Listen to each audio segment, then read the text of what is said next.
اسی میں ایک سوال ہے جی، محرم میں نکاح کرنا کیسا ہے؟ یہ سوال بھی ظہور احمد نے کشمیر سے پوچھا ہے۔ محرم میں نکاح کرنا بھی جائز ہے، بلکہ ہمارے مسلک کے مطابق باعث برکت ہے، کیونکہ محرم کو اللہ کے نبی نے محترم قرار دیا ہے، جو قابل احترام مہینہ تو مقدس ہے، تو مقدس مہینے میں عبادت کا ثواب بھی زیادہ ہوتا ہے، اور نکاح بھی شریعت میں عبادت ہے۔ نکاح کیسے عبادت ہے؟ شریعت نے نکاح میں عبادت کا رنگ ڈال دیا ہے۔ دیکھیں آپ کہ نکاح ایک معاملہ ہے، لیکن اس سے پہلے خطبہ بھی ہوتا ہے۔ خطبہ جمعے کی نماز سے پہلے ہوتا ہے، خطبہ عید کی نماز سے پہلے ہوتا ہے، خطبہ استسقاء کی نماز سے پہلے ہوتا ہے، خطبہ حج میں ہوتا ہے۔ یہ ساری عبادتیں ہیں نا جس میں خطبہ ہے، لیکن اسلام نے کیا کہا؟ نکاح سے پہلے بھی خطبہ ہوگا۔ اس کا مطلب اسلام نکاح کو عبادت قرار دے رہا ہے، نکاح میں عبادت کا رنگ بھر رہا ہے۔ تو عبادتیں تو مقدس مہینے میں زیادہ ثواب ہوتا ہے ان میں۔ تبھی آپ دیکھیں نبی صلی اللہ علیہ وسلم نے فرمایا رمضان کے بعد سب سے زیادہ روزوں کا ثواب محرم میں ملتا ہے۔ کیوں؟ مقدس ہے نا، تو عبادت کا ثواب بڑھ گیا اس میں۔ تو اس حدیث سے صاف ہمیں پتہ چلتا ہے کہ اگر کوئی محرم میں اس نیت سے نکاح کرتا ہے کہ مقدس مہینہ ہے، تو اس میں عبادت کا ثواب بڑھ جائے گا، اور اس میں انشاءاللہ اللہ سے امید کی جا سکتی ہے کہ خیر و برکت زیادہ ہوگی۔ اس کو منحوس سمجھنا جائز نہیں ہے۔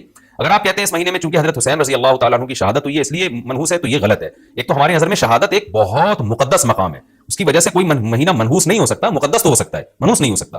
دوسری بات یہ کہ یکم محرم سے لے کے 29 یا 30 ذی الحجہ تک اسلامی تاریخ میں کوئی ایسا دن نہیں ہے جس میں کسی مقدس شخصیت کی شہادت نہ ہوئی ہو یا کسی پہ ظلم نہ ہوا ہو۔ اگر آپ تاریخ کے اوراق اٹھا کے دیکھیں، ہر مہینے ہر تاریخ کو کوئی نہ کوئی اسلام میں اچھا واقعہ بھی ہوا ہے اور برا واقعہ بھی ہوا ہے۔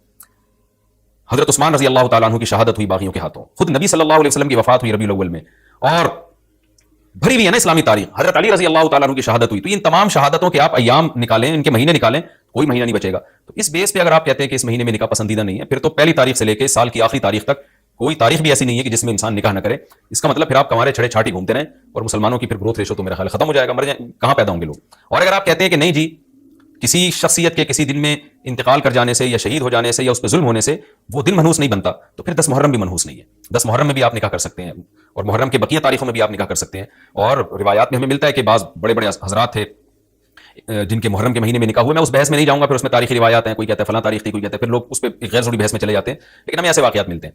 تو اس لیے اس بارے میں، اور پھر شریعت میں جلد نکاح کی ترغیب ہے۔ نکاح کو ڈیلے کرنا یہ شریعت میں پسندیدہ کام نہیں ہے۔ اس بیس پہ تو ڈیلے کیا جا سکتا ہے نکاح کہ آپ کو رشتہ سمجھ میں نہیں آ رہا، مشورے کر رہے ہیں، لیکن جب ایک دفعہ رشتہ سمجھ میں آ جائے تو اسلام کا حکم یہ ہے کہ اس میں جلدی کی جائے۔ صحیح ہے، بخاری کی مشہور حدیث ہے، نبی صلی اللہ علیہ وسلم کی خدمت میں خاتون آئی، عرض کیا کہ یا رسول اللہ میں آپ سے نکاح کرنا چاہتی ہوں۔ آپ نے چہرہ مبارک کو جھکا لیا، آپ کا ارادہ نہیں تھا۔ ایک اور صحابی کھڑے ہوئے، عرض کیا یا رسول اللہ آپ میرا ان سے نکاح کر دیں۔ اسی محفل میں نبی نے ان صحابی سے نکاح کرا دیا۔ آپ نے تو یہ نہیں پوچھا کہ یہ محرم کا مہینہ چل رہا ہے یا سفر کا مہینہ چل رہا ہے یا ربیع الاول کا مہینہ چل رہا ہے، ڈیلے نہیں کیا اس لیے کہ خود آپ کی تعلیمات یہ ہے کہ نکاح میں جلدی کی جائے۔ تو اگر آپ کو محرم میں رشتہ ملتا ہے، آپ ربیع الاول تک ڈیلے کرتے ہیں محرم کی وجہ سے یا سفر تک ڈیلے کرتے ہیں، تو یہ ڈیلے کرنا خود قرآن و سنت کے خلاف ہے۔ جس چیز میں تعجیل مقصود ہے، جس چیز کو شریعت نے جلدی کا حکم دیا ہے۔ عبداللہ بن مسعود رضی اللہ تعالیٰ عنہ فرماتے تھے، مصنف ابن ابی شیبہ کی روایت ہے کہ مجھے پتا چل جائے نا کہ میری زندگی میں صرف ایک رات باقی ہے، اگلے دن میں نے مر جانا ہے، اور میرے نکاح میں کوئی عورت نہ ہو، میں وہ رات بھی نکاح کے بغیر نہیں گزاروں گا، میں بیوی کے بغیر نہیں گزاروں گا، اس خوف سے کہ مجھے کہیں فتنہ نہ ہو جائے۔ صحابہ کرام جو تقوی کے اعلیٰ معیار پر تھے اور جن سے گناہ کا اندیشہ بہت کم تھا اور کہیں معاشرے میں بے حیائی پھیلی بھی نہیں تھی، وہ تو ان کا تو یہ کانسیپٹ تھا کہ بھائی ہم بیوی کے بغیر ایک دن نہیں گزاریں گے، کہیں ایسا نہ ہو کہ برائی میں پڑ جائیں۔ اور آج چاروں طرف بےہودگی پھیل رہی ہے، چاروں طرف بے شرمی، بے حیائی، انٹرنیٹ پر بےہودہ چیزیں، آپ یوٹیوب میں ویڈیو میں جائیں فوش چیزیں آ رہی ہیں، ہر چیز آپ کی شہوت کو برانگیختہ کرنے والی ہے۔ اور اس میں آپ یہ کہیں کہ رشتہ طے بھی ہو چکا ہے، آپ صرف